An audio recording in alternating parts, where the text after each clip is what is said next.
Alikiba bwana ameweza kumwonea huruma bibiye Zuchu na leo hii ameweza kutoa neno juu ya kila kitu ambacho kinachoendelea katika maisha ya bibiye Zuchu, akisema ya kwamba kiukweli naumizwa sana na hizi taarifa za bibiye Zuchu kuweza kuachana na bwana mkubwa Diamond Platnumz.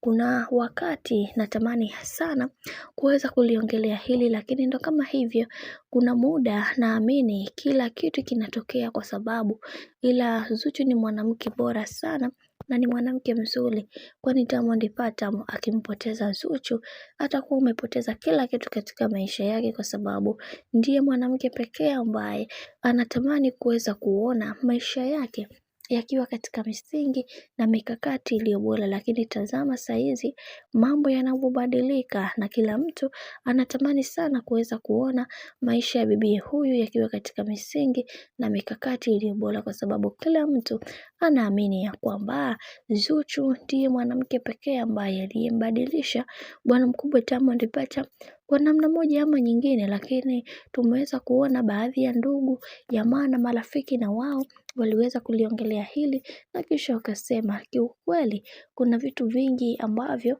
bibiye Zuchu amekuwa akivitenda katika maisha ya bwana mkubwa Diamond Platnumz na ameweza kuvuka ile stage ya kulialia kwenye swala zima la mapenzi. Sasa sijui kimemkuta nini na kimemsibu nini, ila tunachoamini ya kwamba Zuchu ni moja kati ya mtu ambaye mara zote anatamani kuweza kuona maisha yake yakiwa katika misingi na mikakati iliyo bora. Lakini haijalishi, Zuchu ni mwanamke ambaye ni mpambanaji sana, hasa pale linapokuja swala la yeye kuweza kutafuta pesa. Kiukweli anaonekana nguvu yake ni kubwa sana na anatambua thamani ya pesa katika maisha yake. Hivyo kwenye hili wacha tuone mwisho wake itakuwaje, maana kila mtu anatamani sana kuweza kujua hiki ambacho kinachoendelea kwa sasa, kwani kila mtu anaamini ya kwamba Zuchu ndiye mwanamke pekee ambaye atakayeweza kuhudumu kimahusiano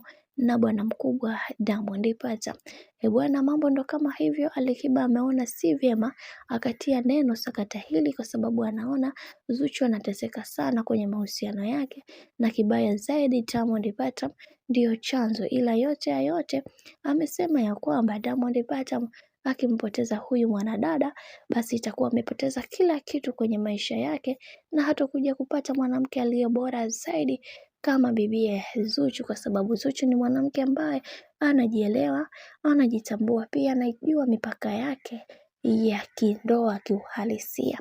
Bwana, mambo ndo kama hivyo ambavyo unavyozidi kuona mambo yanazidi kupamba moto kadri siku zinavyozidi kwenda. Mimi naomba nikusihi kitu kimoja, kama ndo mara yako kwanza, basi usisahau kusubscribe, kulike, kushare pamoja na kucomment, kwani ukifanya hivyo utakuwa umejiweka katika nafasi nzuri ya wewe kuweza kuenjoy na kufurahi pia.